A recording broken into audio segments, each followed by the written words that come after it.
and saints, all the goddesses, God and goddesses, and I bow to all of you. I especially pray to Sri Guruji to think through me, speak through me, and act through me. Jai Guru.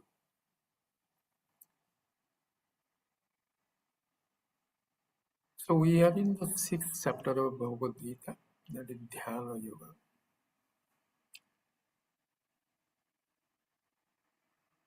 Till from the first verse to 17th verse, Lord has talked about Bahiranga Sadhanani, Antaranga Sadhanani. General disciplines a meditator or a seeker has to practice, and Antaranga is immediate steps one has to take, like a kaki in a secluded place, some asana there, all those things. And from 18th and 19th, we saw he went into the describing what meditation is all about. So we saw in the 18th verse, if you remember, Dharana, Dhyana, Samadhi were there, and Pratyahara also. These four were discussed. Then 19, he said, what is the condition of the mind of a seeker?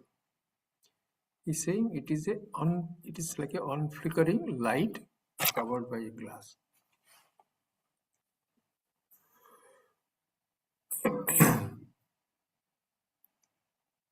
Oh, Prashant Baba, which verse we have taken? Which one we are taking this today? 20th or 21st? 20th. Ashok ji, I think 20th we have to take. I don't think we have to. No. Sorry, 20th we will go, correct? 19th we have finished. 18, 19th. 20th we have to do. 20th we have to do, correct? Yeah, in the meditation proper, it's coming on 20th verse. So from after 19th verse, we went to Patanjali's Yoga Sutra to look at what is Sampragyata Samadhi. When a meditator is meditating, what is the stages he undergoes? So any of you remember it? To forget is divine.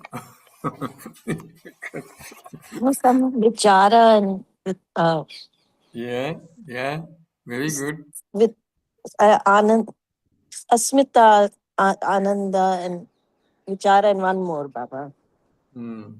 Vitarka, yes. Yeah. Starts with Vitarka. Sabitarka, you can say. It is Sabitarka. Then Sabichara, Sananda, and Asmita. The four stages.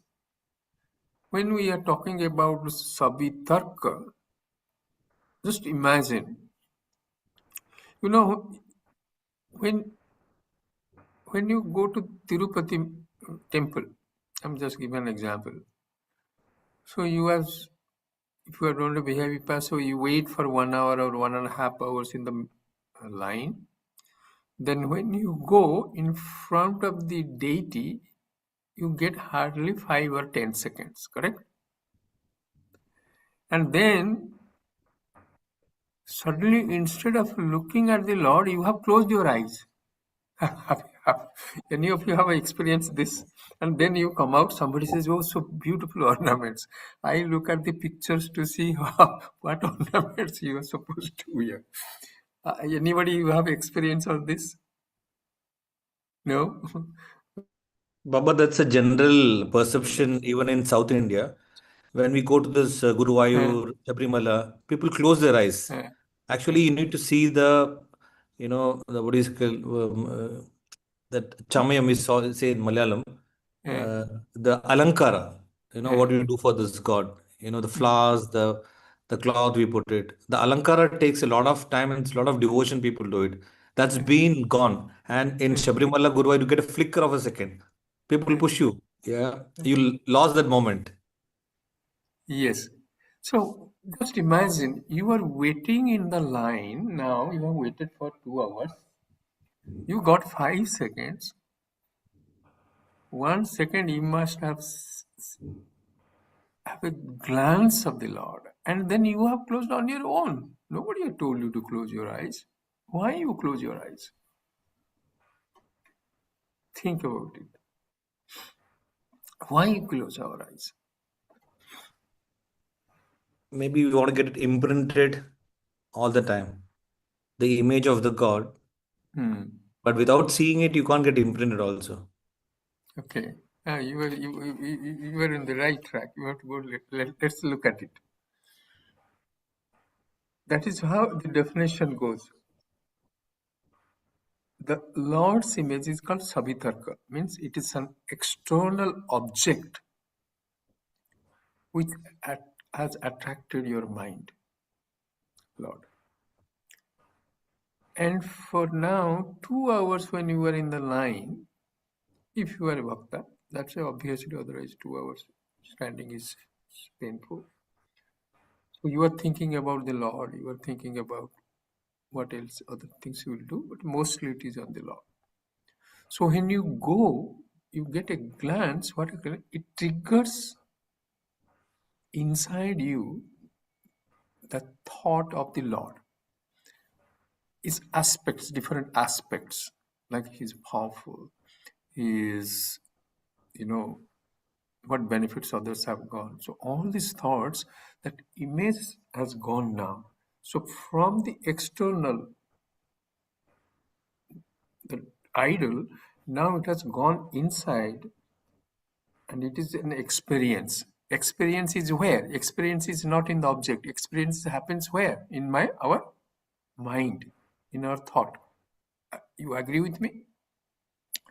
So now, that's why you don't need now the idol. You don't need now the Lord outside, because you have already soaked it in.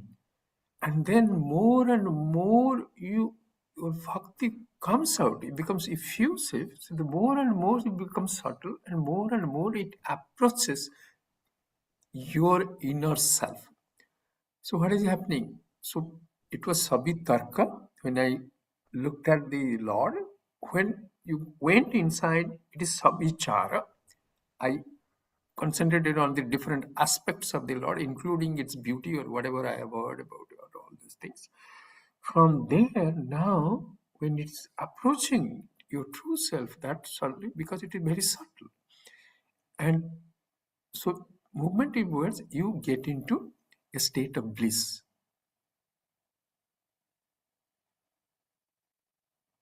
Ananda, because your real nature is Ananda. So now, the image of the Lord which you visualize, you saw, perceived in the outside is gone. Your thought of the Lord came. From there, now it has totally, that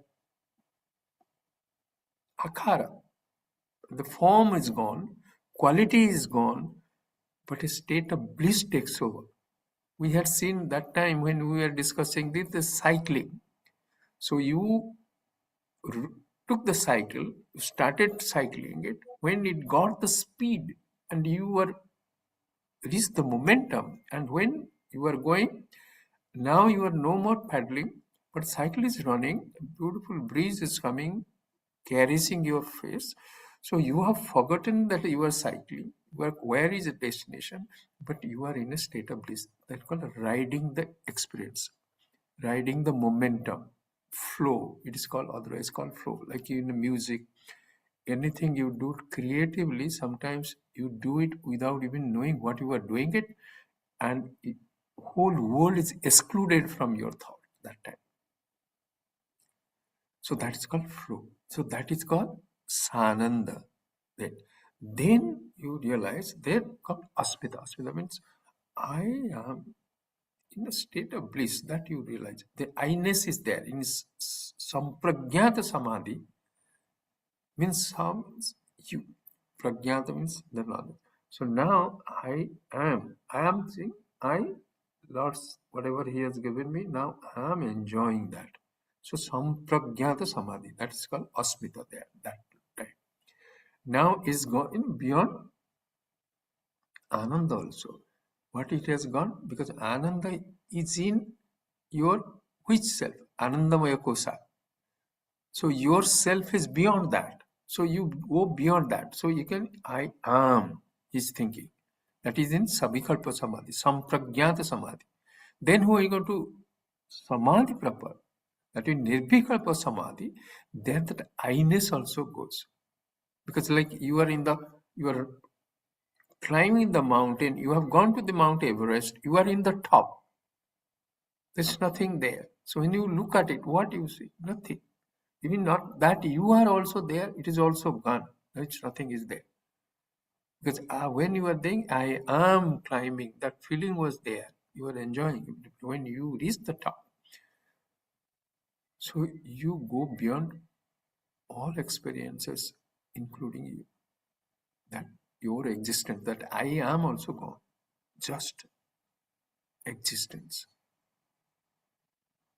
That is Nirvikapa Samadhi.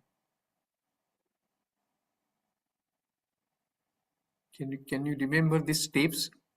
Sabitarka, Sabichara, then Sananda, Asmita, and then Nirvikapa Samadhi.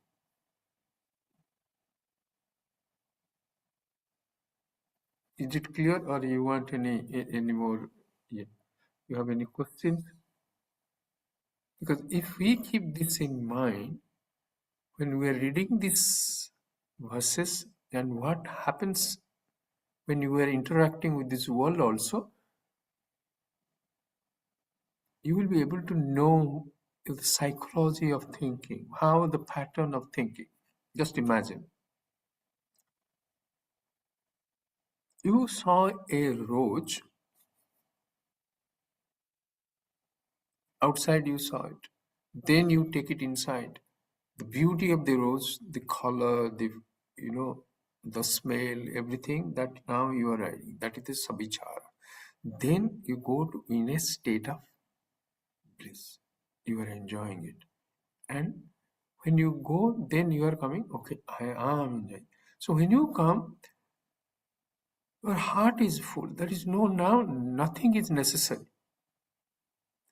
You don't need anything that stage. So what happens?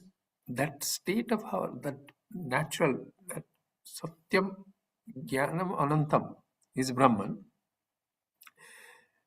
In that stage, Ananda also there. Satyam, Jnanam, Anantam also there. Anandam also sometimes they can, because you are the source of bliss also. So what happens? The bliss comes up. You are established in that blissful state. And that manifests as love. So everything around you, you become a loving character. You love yourself if you are continuing that. Whatever you are seeing, the person you are seeing, the objects you are perceiving, everything, it looks lovable. Everything is in love. Okay? You have seen this. Now let's imagine. You saw something.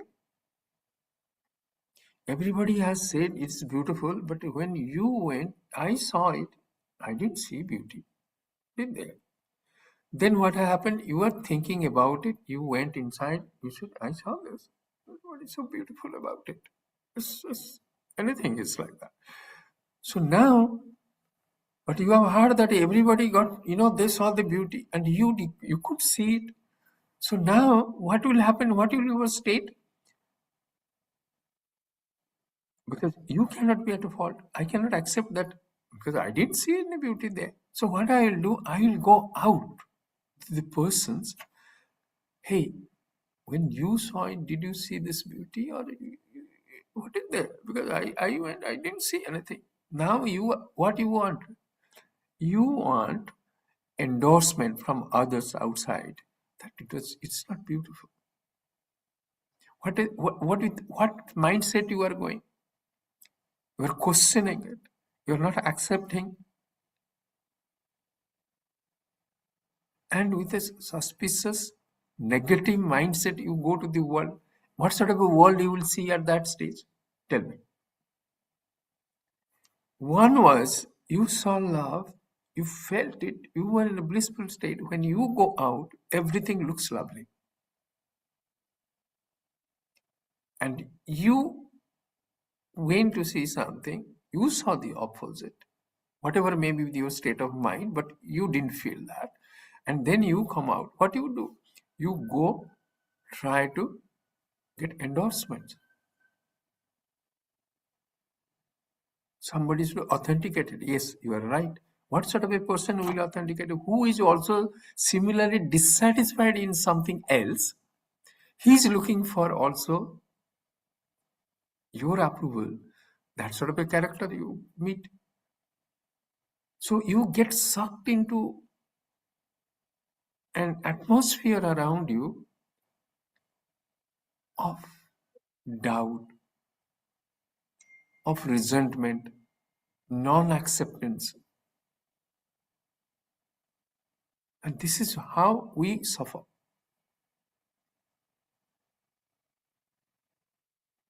Are you getting it? The reverse side, what happens? Now, there is a beautiful thing is also in the second chapter.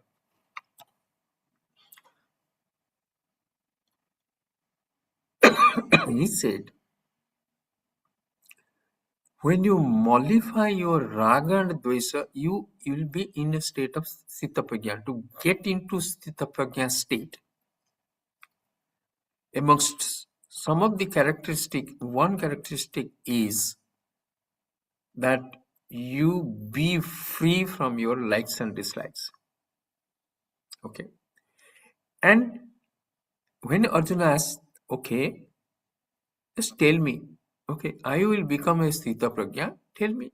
So how the sthita prajna behaves, how he talks, how he walks on the road.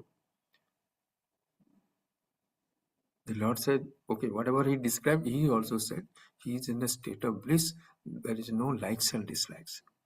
So now the likes and dislikes is a means to an end, or it is, and when you become sthita prajna, you become bereft of your likes and dislikes, or you need likes and dislikes in the beginning as a means to get into sthita prajna.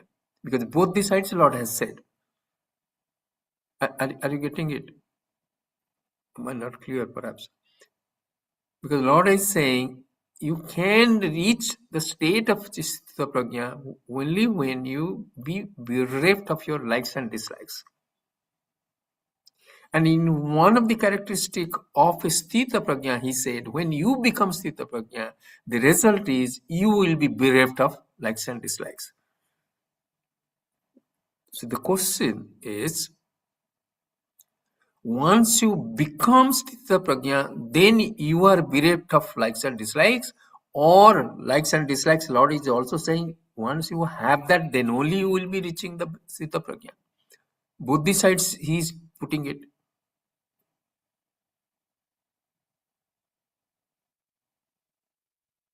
Are you getting it? Also is correct, because now when you are a seeker, deliberately you have to keep your likes and dislikes low, because if your likes and dislikes are there, then vrittis will be there. Sukha vritti, dukha vritti will be there. Either way, it is not conducive to yoga. Yoga is chitta vritti nirodha. So you make an effort in the beginning to be bereft of your likes and dislikes. So what you do, you bring in how you bring it? You bring in the Lord. Okay, you like this one, you don't like that one. So now your Guru says, take it that this is also God, that is also God. So what will happen? So your likes and dislikes comes down. So it is a deliberate effort to bring it. But when you go in the state of Nirbhika Samadhi or in the Sthita Prajna state, what happens? It becomes your natural characteristic, tendency, behavioral pattern, bereft of your likes and dislikes. How can you dislike or like something? Because everything is you. You are the goal and ornaments are there. Which ornaments is bad for you? Which wave is bad from you if you are water? You see everything. It's you. In our body, left hand, right hand are not equal. Certain things right hand can do, left hand cannot do. But do you love less your left hand? No.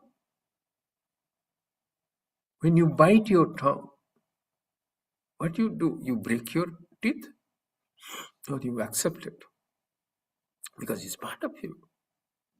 Every part of your body you like.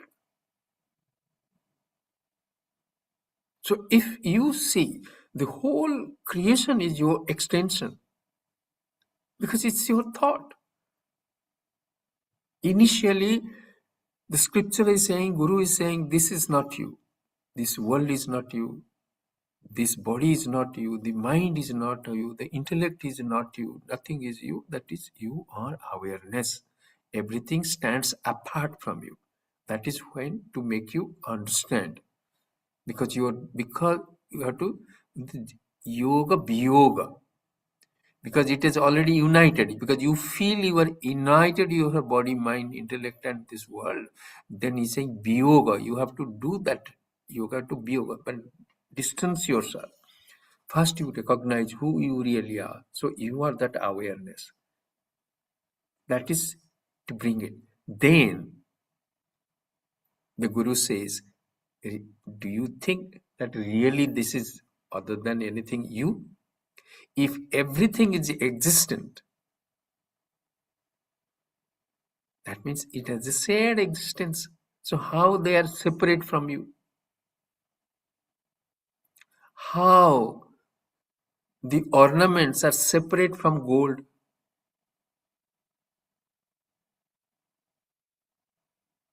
How the waves are separate from water?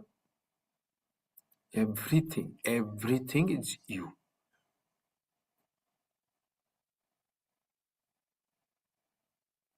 Everything is you.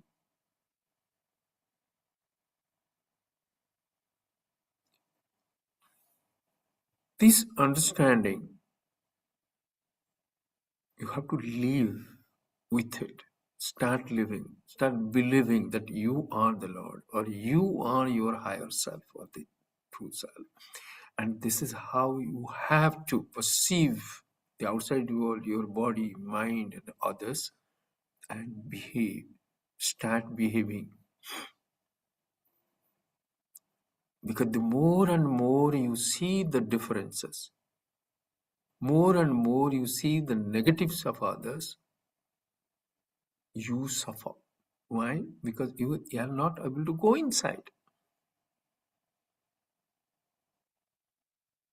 You will be going out and out and out and out, always to get validation.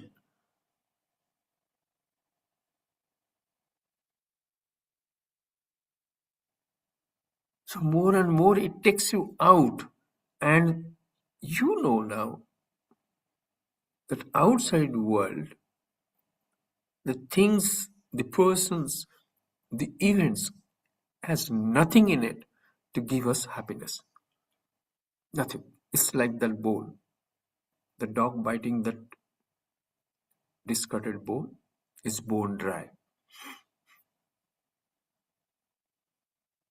Only way we can go, the philosophy of yoga, what he's saying,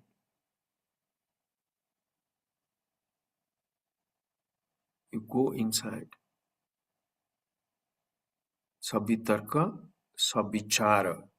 Sabitarka is outside you. Sabichara, you take it inside. From there you go to Sananda, then you go to Asmita, then you go to Nirvikata. Go transcend everything. Because even in Sampragyantas, so that is the state, because if you are in a state of bliss and you carry that with you,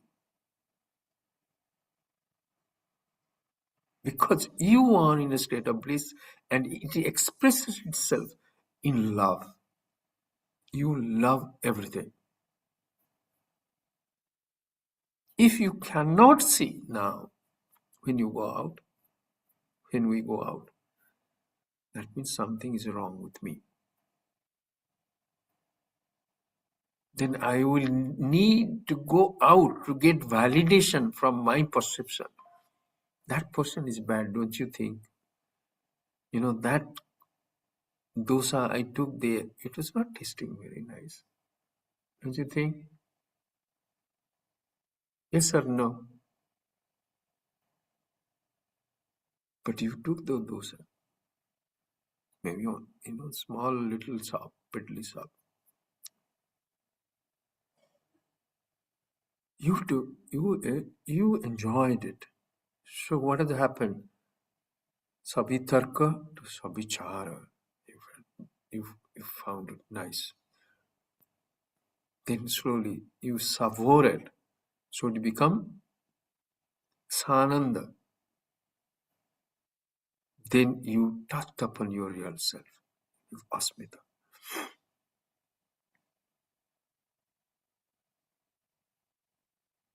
Then you come out, you are in happy state.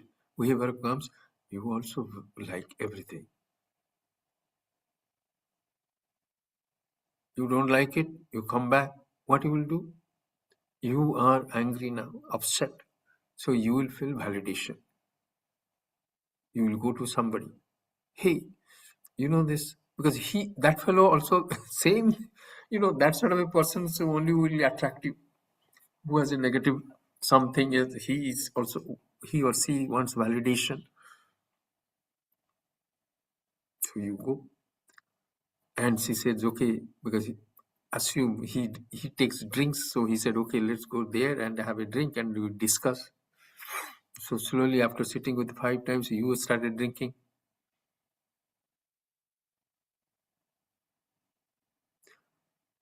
So just see how alert we have to be. How anchored we should be inside to my goal.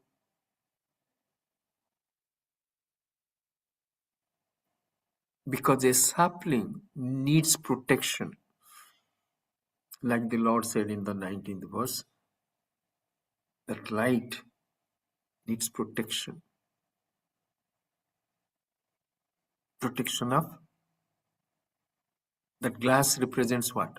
Last time we discussed. Yes, please. Can you? Yes, and Vairagya. Yes. Abhyasa and Vairagya.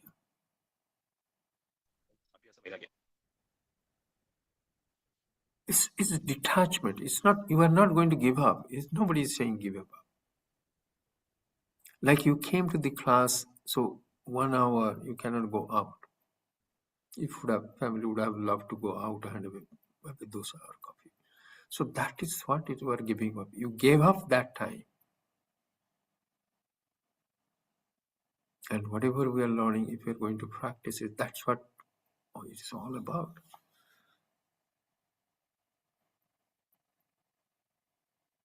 So one is the theory part of it we read, and the satsangs help us to translate it or implement it in our life, day-to-day life.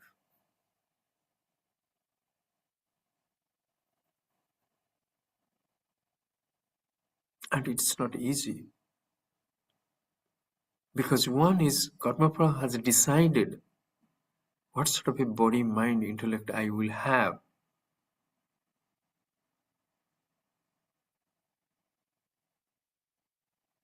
my vasanas, samskaras, my samskaras has become vasanas, and that has also come to me from my earlier.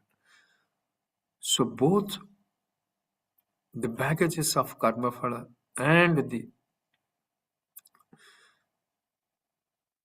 vasanas we bring with us.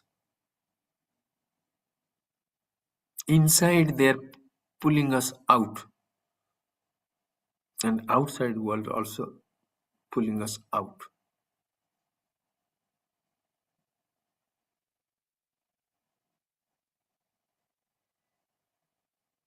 So Newton's law is every force has a equal and opposite reaction. How much we have entrenched ourselves in this world, that much of efforts we have to make to pull us out.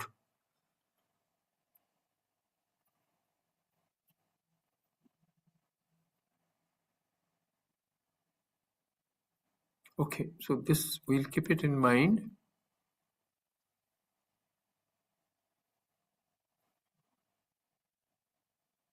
Why I am emphasizing this?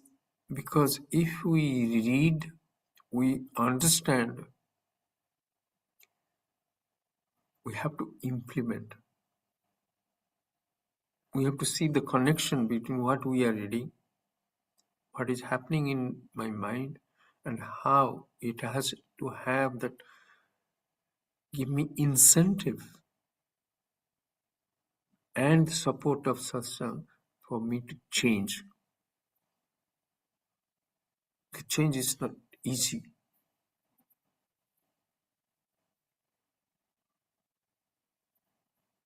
Change is not easy.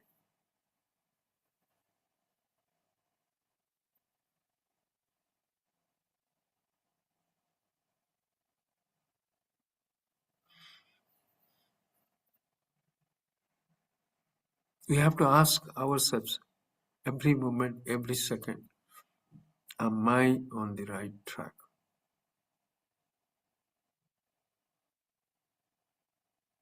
If a negative thought is coming, initially it may come, because we may not be able to prevent it. But the sooner we understand that, when we understand that, let's go to the opposite of it. Whatever characteristic of mine, my attitudinal behavioral pattern, I have to change it. I have to go to the opposite side to mitigate, to come out of it.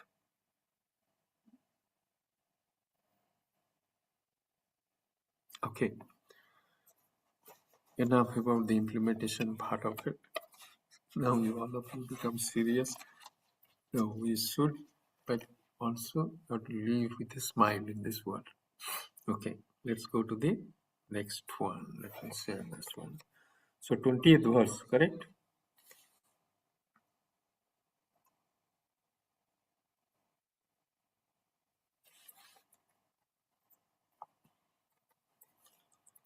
Yatro paramate chittam niruddham yoga sevaya yatra chaivatmanatmanam pasya atmani tusyati.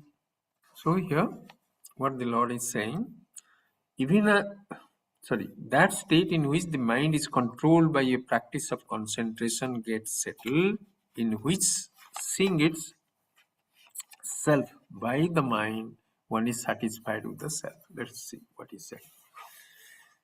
What he's saying is, he's now come to the actual process of meditation. So different stages in that meditative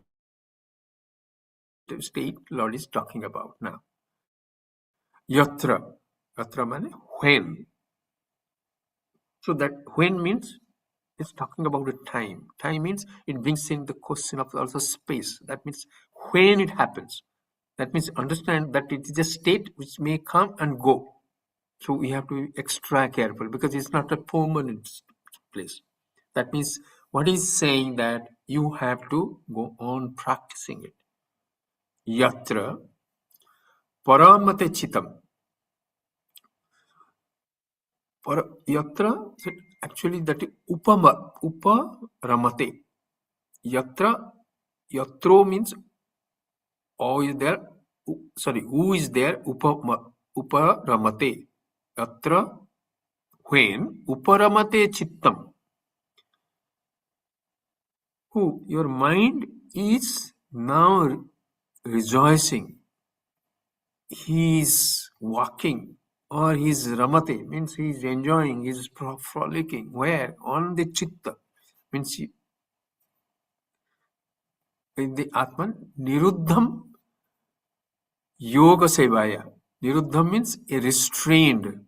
Your mind is now restrained, and what he is saying? Uparamate. He is now rejoicing. Where? Yoga sevaya. Helped by yoga. Yatra. At that time, what happened? Cha atma atmanam atmanam Pashyan Atmani Tushya. There are a lot of Atmanas. 3 Atmanas he is giving. What he is saying there? He's now let's go by the first line first. He's saying Uparamate Chittam Niruddham. And this Niruddha is a mind which is restrained. What is the mind is restrained? Mind is only going where is supposed to go with an attitude which is also should one has to have as a seeker. Because we have a habit of categorizing things. Because mind has 3 things. Mind always wants to go out, bahirmukha. Mind always objectifies. When it cannot understand anything, first he wants to have an object. God, show me God. How? Give me a form. Otherwise, it will imagine a form. And then mind also in the habit of changing. Always it changes. So when he's saying Niruddham means what has happened, it is restrained now. So it is not going anywhere. It's focused on whatever the thing it wants to focus on.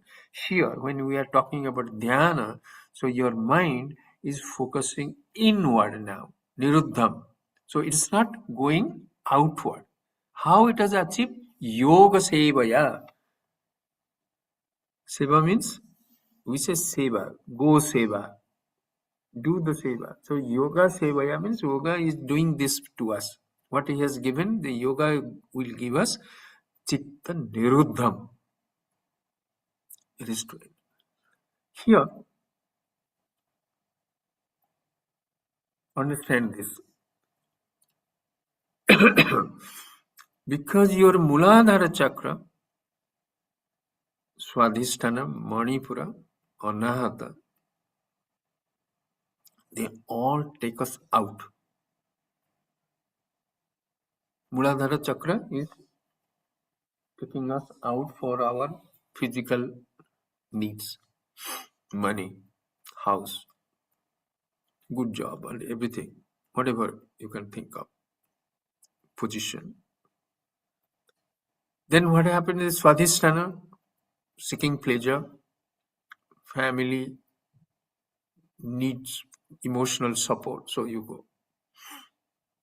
Manipura gives us the energy,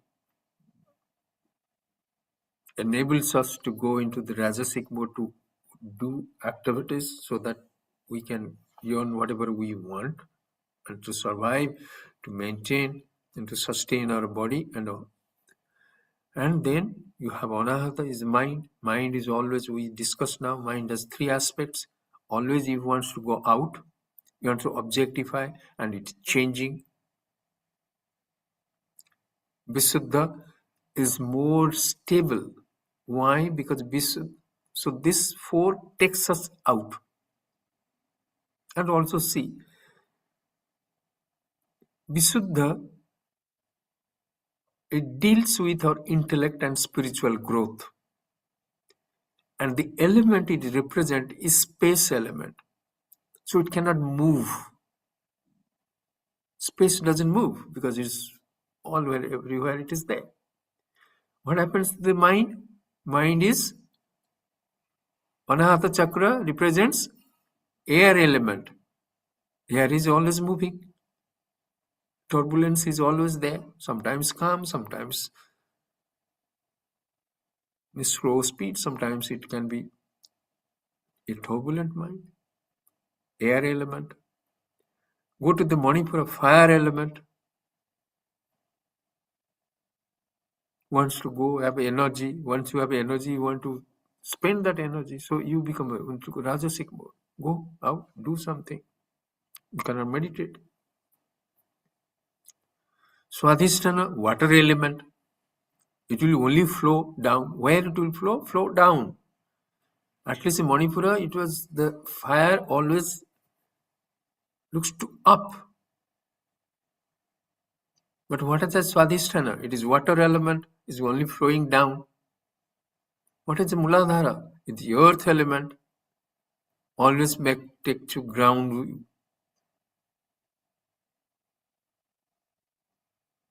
So all this, they don't do any niruddham. At least in the Visuddha chakra, it starts that restraint. So there you can say it is dharana.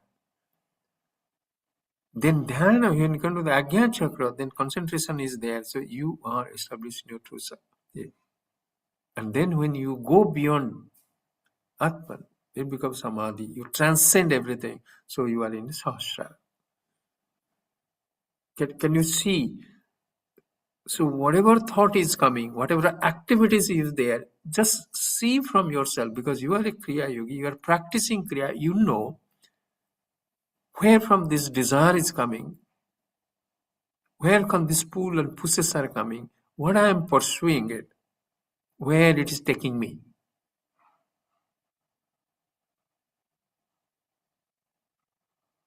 So, but what this seeker, what he has now got, he has got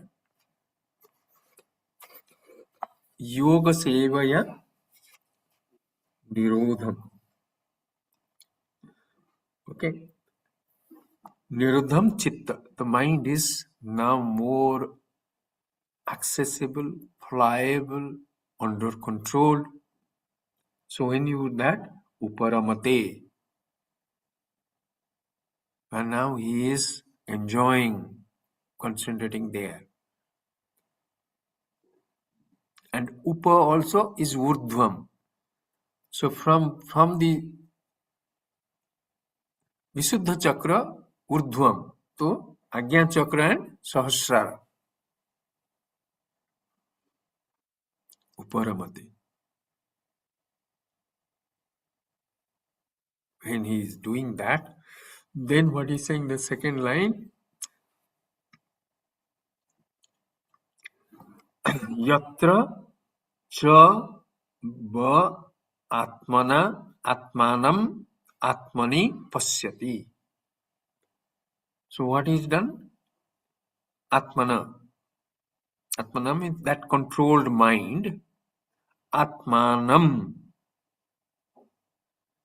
Atmanam means by again using the self, then he is Atmani. In the self itself, what he is done, now he is fully established there. So, the Atman means, okay, we can take that as the self.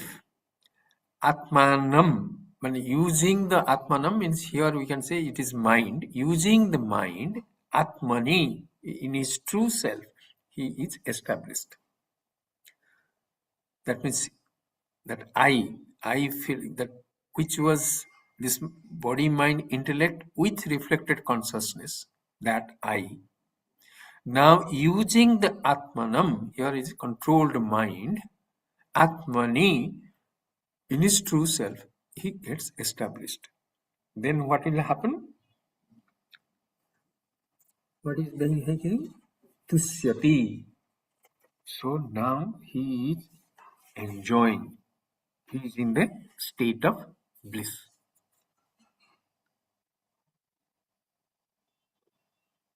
So the first line talked about how the mind has been controlled, a controlled mind through yoga. Now he is Uparamate, he is enjoying. Where he is enjoying? He is not going out. Atmanam Atmani. Using that mind, now he is getting pleasure from Atmani, means from the real self. And he's saying it is Tushyati. He is in a state of bliss. So here, one is Niruddham mind, another characteristically Uparamate. So what is his object of meditation is Atman. Because you can also meditate on cricket also. When you are watching a cricket match, we lose our mind. We are focused. Or anything for that matter. Whatever you like, whatever you are doing, you can be there. That is also dhyana. But when we are talking about dhyana, usually associated with spiritual growth. And when you then, that is the self. So where from the bliss came, we saw the example on the Lord. We saw the image of the Lord.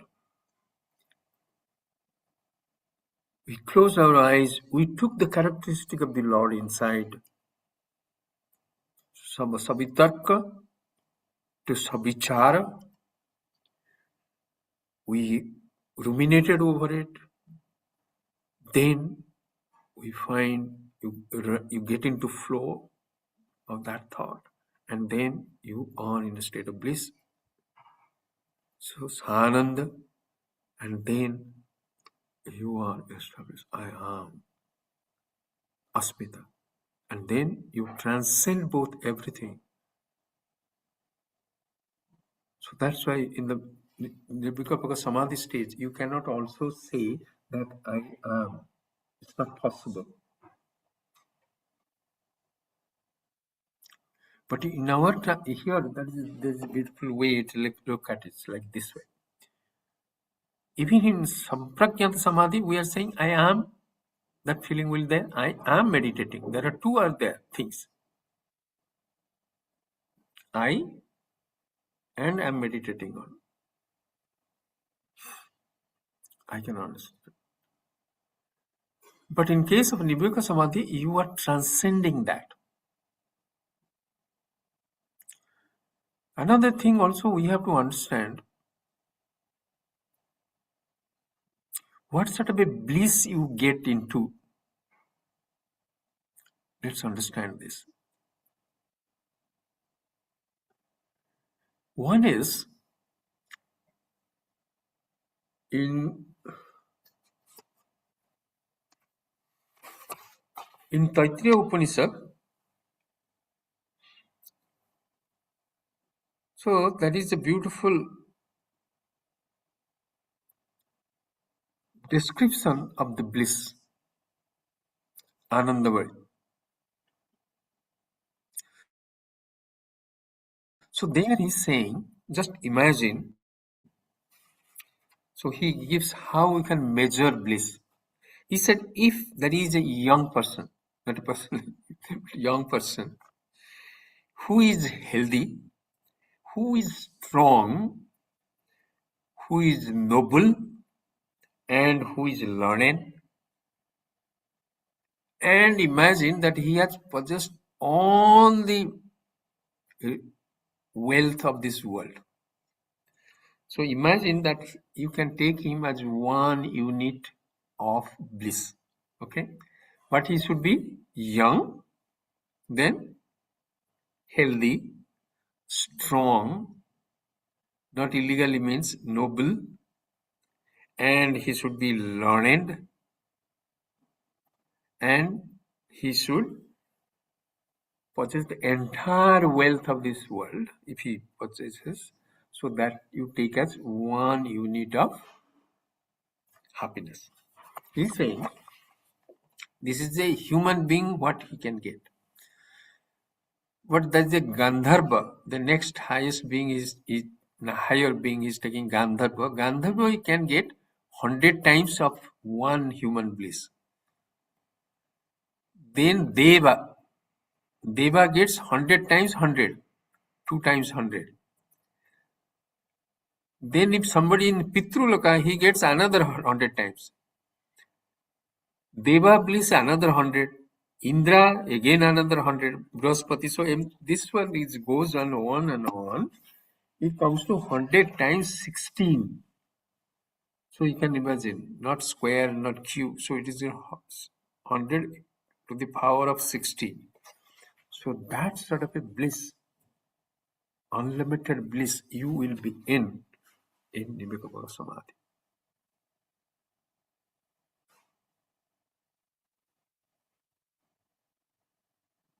You feel complete by yourself. You don't need for anything. You become the source of love, bliss. And there is another also beautiful, I think in the Brihadarka Upanishads, and in another one is there.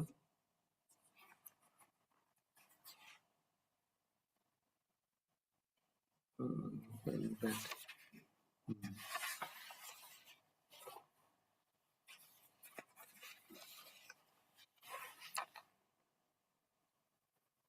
So in the Brihadarka Upanishad, there was a beautiful description about this Sukha. So there is a discussion between Yajnavalkya and Maitreyi, because both were learned, both were husband and wife, but both are learned. So Yajnavalkya is telling Maitreyi, Yo vai bhuma tat sukham nalpe sukham asti.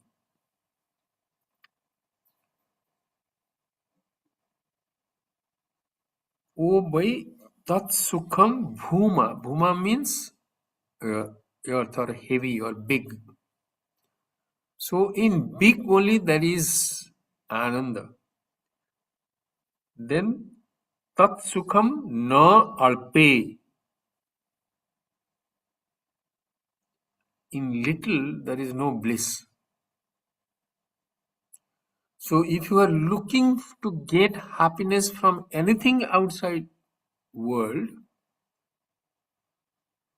it is alpa.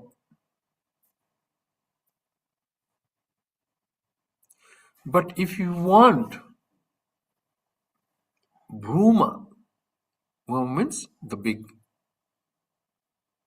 unlimited, unmeasurable, if you want, that can only give you. Where it will give you? When you are established in your true self. Because that is the source of all happiness or bliss.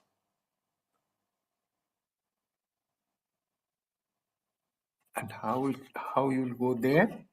Now you know.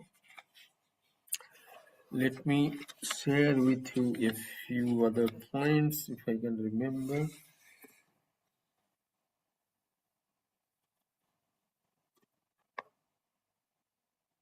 So now the question was, he said, Atmanam Atmani Pasyati.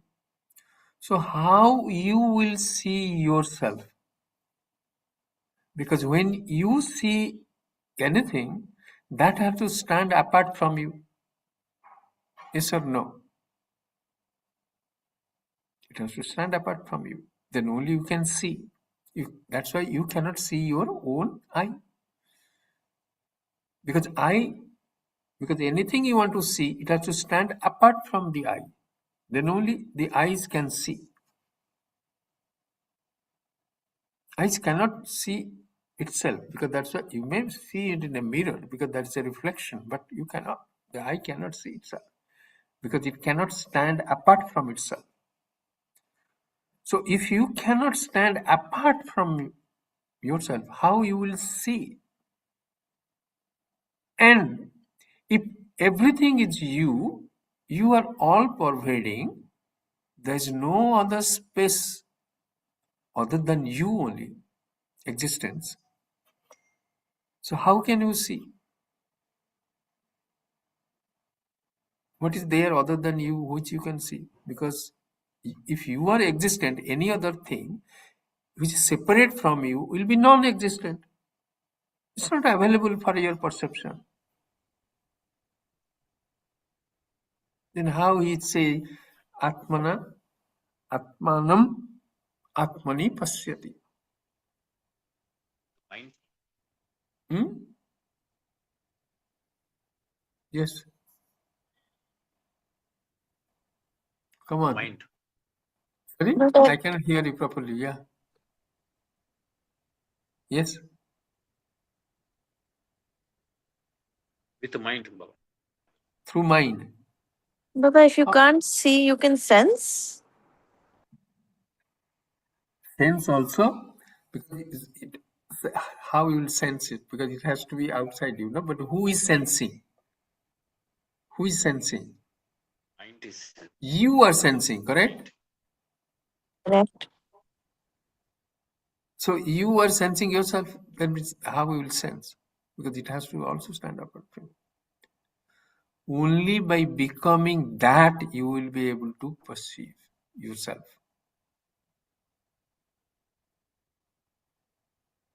There is no way you can stand apart from you to know yourself. So that's why, other than this, Vedanta says also that it is self-revealing. So we have always looked at that example. Like I was telling, Deepak Baba, go to that room, just see what is there. He said, no, it's dark, I cannot see. Switch on the light, see whatever it is.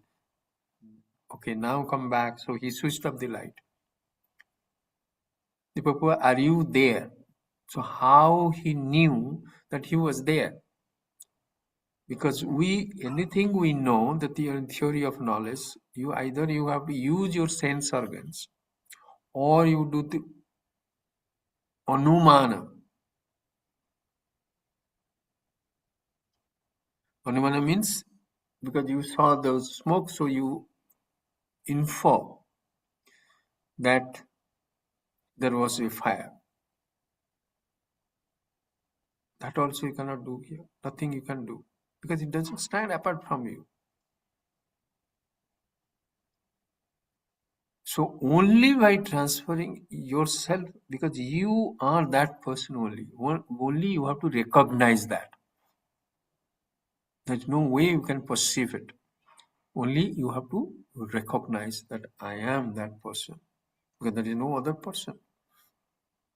So that's why in Drik Viveka, because I can see my body, so I am not body. I can perceive my mind, because sometimes mind is peaceful, sometimes it is anxious, anxiety, or it is jealous. So I can perceive my mind, so I am not my mind.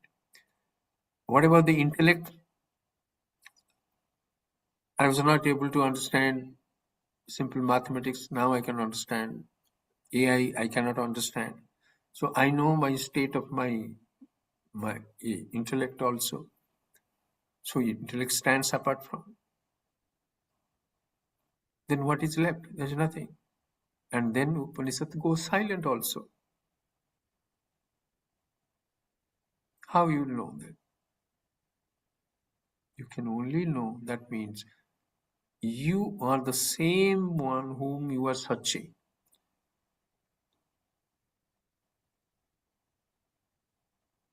So in the conventional sense, you cannot perceive it. You have to only realize that you are that person. What else is there? There is nothing else is there. That existence and awareness, if that is Brahman, and here I found out I am not this body, I am not this mind, I am not this intellect. And the only reality is existence and awareness. I have to be that existence awareness.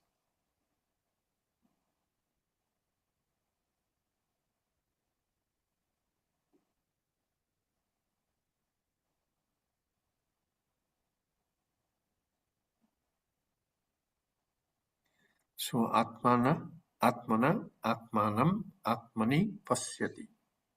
And then Tusyati. He enjoys his own company. In the sense, because he is the source. Wherever he's saying, because he's flowing love now. The bliss, the state, bliss is the state. Love is the flow. So that is the difference between Satya and Ritam.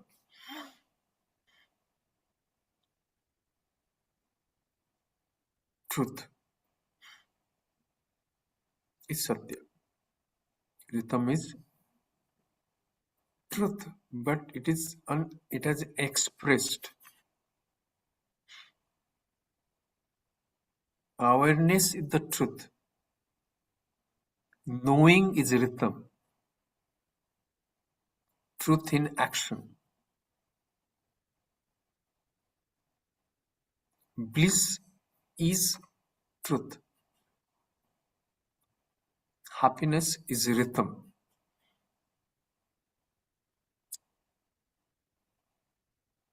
You got it? There is a Ritambhara. There is a book written by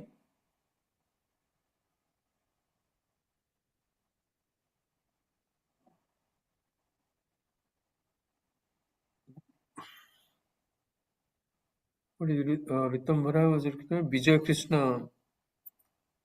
He has written that book. It is published by our ashram.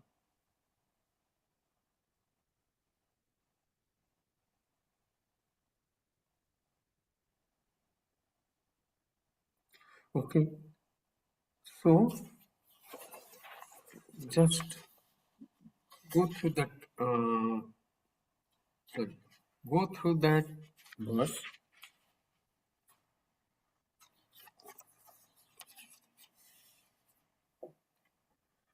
Yatro paramate chittam. Yatra means when. Paramate chittam is rejoicing. Uparamate chittam, the mind. What sort of a mind is niruddham? A mind which is restrained, controlled.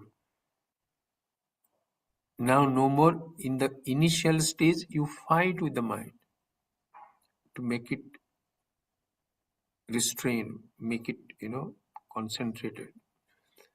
But subsequently, once with the practice, it becomes your second nature. So you don't have to fight. Immediately you can get into that state. That's why I said that's called Sahaja Samadhi. To get into Samadhi is difficult. But once you go on practicing it, so what you do is, that is called Sahaja Samadhi. That means anytime you want to get into it, you can do it. Or even when you are in a state of near Samadhi, you will be in that state even when you are interacting with the world. So, Niruddham. By how you will get that Niruddham Chittam? Yoga Sevaya. By the practice of yoga. So, will it yoga means whatever we are doing, practice, 1 hour practice or 2 hour practice or half an hour practice, will it bring this? Yes. Ajay Baba, tell me, 1 hour meditation will get it? Yes, Baba. Hmm? Yeah. It will get. If chitta is Shuddha, if mind is purified, then one may realize. So how you will make the Suddha it is? That likes and dislikes you need to go away with. Yoga Yoga Sevaya, he Chitta is saying, no, we are talking of the verse. He is saying Yoga Sevaya, Yoga. So Correct. yoga you have to practice it. So how Okay. long we are practicing it? We need to increase our practice. Sorry? We need Not to only you increase our have to practice. increase the practice, it's the question of you get more involved practice. Practice not at the mechanical level and carry that feeling when you are interacting with this world.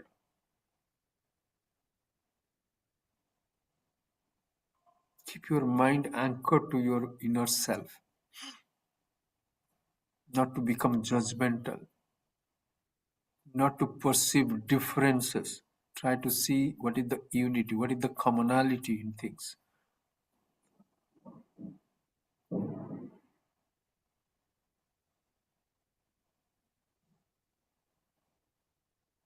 Accept everybody is good till somebody proves bad, then maybe you can avoid it or try to see, because that person is suffering.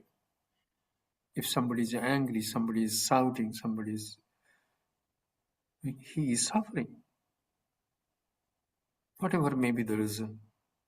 That's why Lord Buddha could forgive, not forgive, even he just took cognizance of a person who spat on his face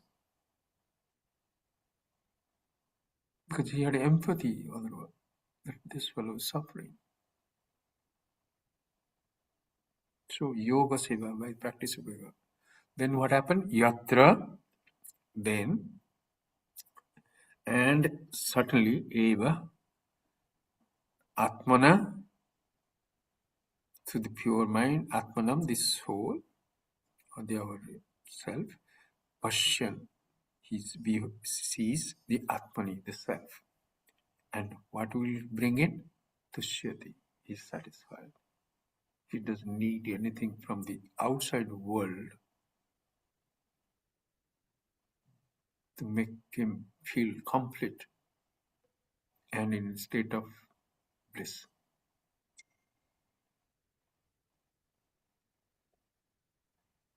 It's a beautiful verse. It is not so much to read and understand and then throw it. It is to read, understand, and implement in our life. So read about it, think about it,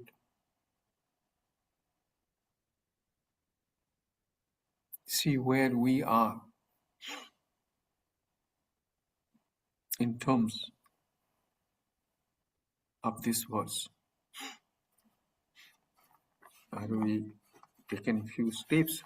Are we standing inside, outside, or I have already gone through it, or I'm well into it?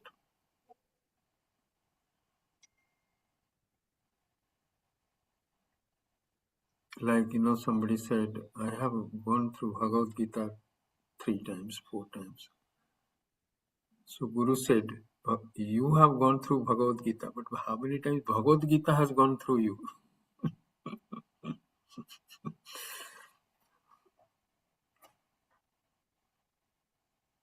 How many times Bhagavad Gita has gone through you?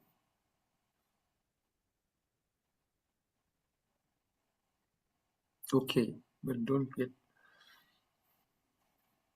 I was sounding a little pessimistic today.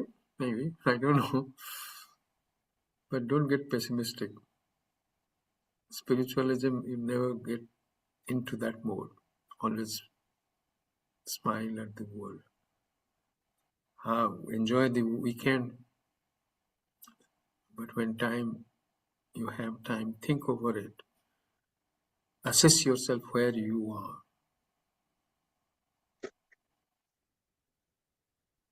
And what next?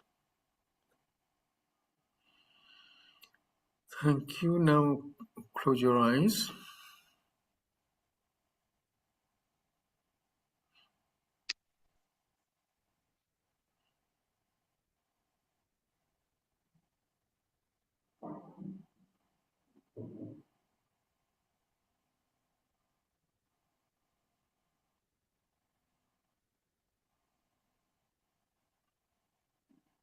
Observe your breath.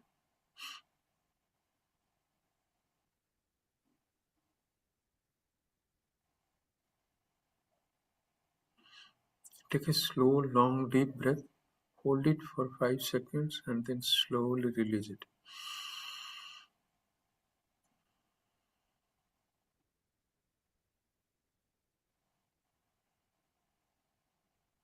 Two more times.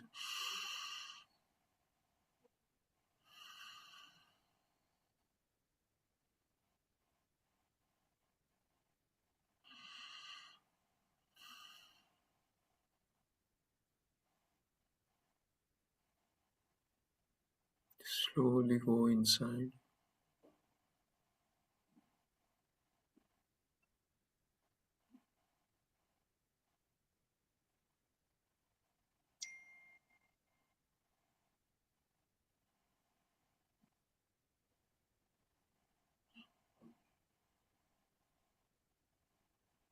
Now take one slow, long, deep breath. Hold and move that air throughout every part of your body inside, and then you exhale.